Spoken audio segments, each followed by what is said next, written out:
Iran says it remains open to diplomacy but is prepared to fight if the conflict is imposed.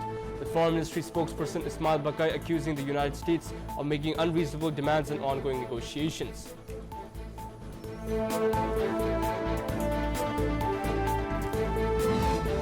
U.S. President Donald Trump called Iran's response to Washington's proposal to end the war totally unacceptable, after reports said Tehran delivered its reply through Pakistani mediation channels earlier today.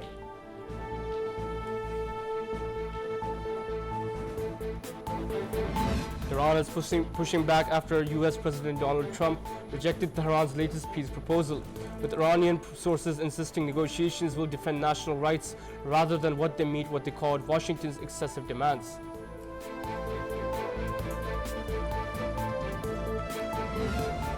Iran has reportedly offered a limited compromise in nuclear talks with the U.S., including transferring part of its enriched uranium stockpile abroad while rejecting demands to dismantle its nuclear facilities.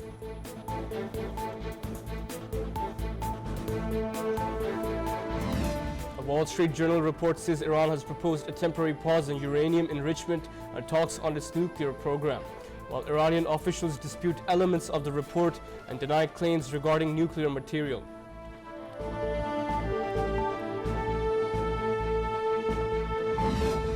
Iranian President Pezeshkian declares Tehran will never bow down to the enemy, stressing dialogue or negotiation is not surrender but a means to defend national interests with authority.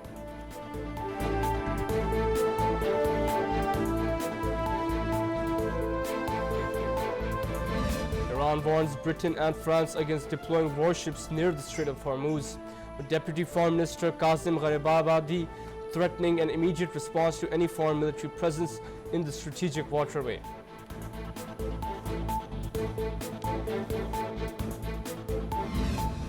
Iran has rejected a reported U.S. proposal as a demand to surrender to U.S. President Donald Trump, with Tehran responding by seeking war reparations, sanctions relief, and release of frozen assets and recognition of its sovereignty over the Strait of Hormuz.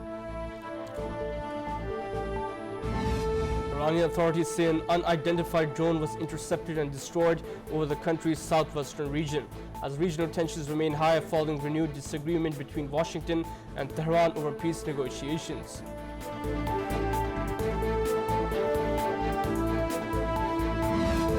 Iran's ambassador to China says Beijing could help guarantee a future U.S.-Iran agreement, calling for the deal to be backed by major powers including China and Russia and discussed at the UN Security Council.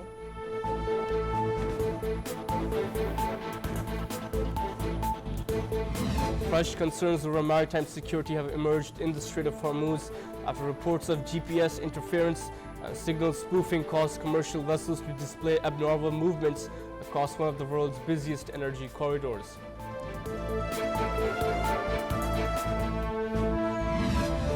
The United States is intensifying mediation efforts between Israel and Lebanon, with a new round of direct talks in Washington as regional tensions persist despite a ceasefire that followed the April U.S.-Iran truce.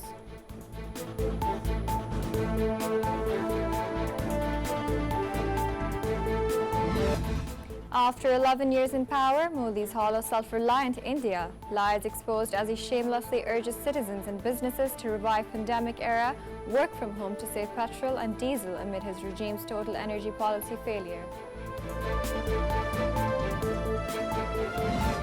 Pakistan's immigration authorities said 2 Afghan passengers traveling to Afghanistan were offloaded from a flight at Islamabad airport after forged immigration stamps were detected on their passports.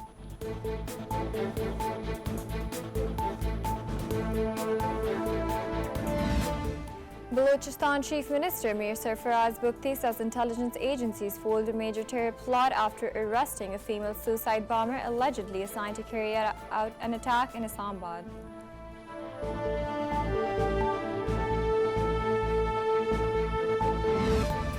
Hezbollah's growing use of fiber-optic guided FPV drones is raising new challenges for Israel's military, with reports suggesting existing air defense systems are struggling to adapt to evolving battlefield tactics.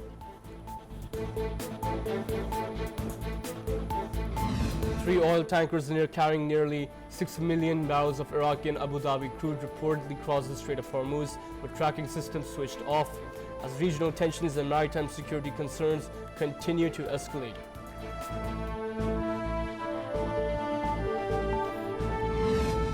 The European Union appears closer to imposing sanctions on Israeli settlers accused of violence in the occupied Palestinian territories after Hungary's political change ended months of resistance within the bloc.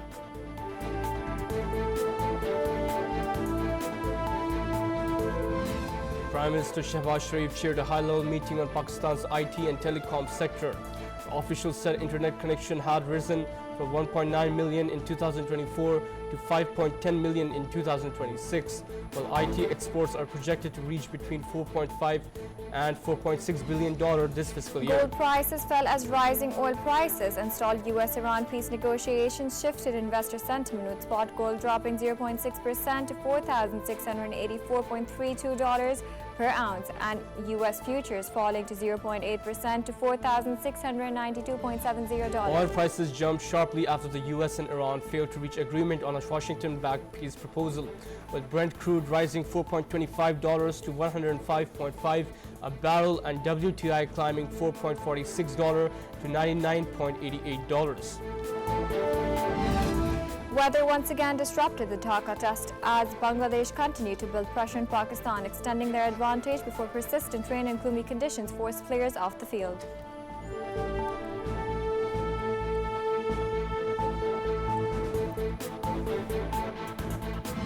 Barcelona clinched the La Liga title with a 2-0 win over Real Madrid, while Arsenal secured victory in the Premier League and Al-Ittihad earned a narrow win in Saudi Arabia during a busy night of football.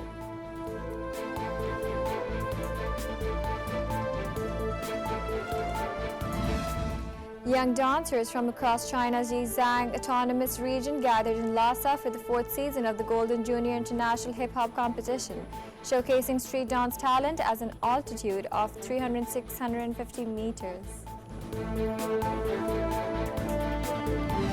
Kim Kardashian made a surprise second visit to Broadway's The Fair of 13, this time attending with Formula One star Lewis Hamilton in a celebrity-filled night that drew major attention in New York.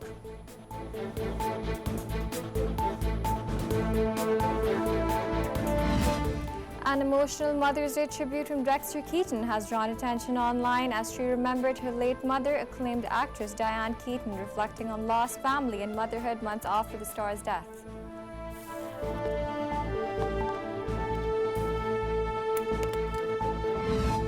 The Devil Wears Prada 2 continues to dominate the box office with another $43 million weekend in North America, pushing its worldwide total past $433 million despite strong competition from Mortal Kombat 2.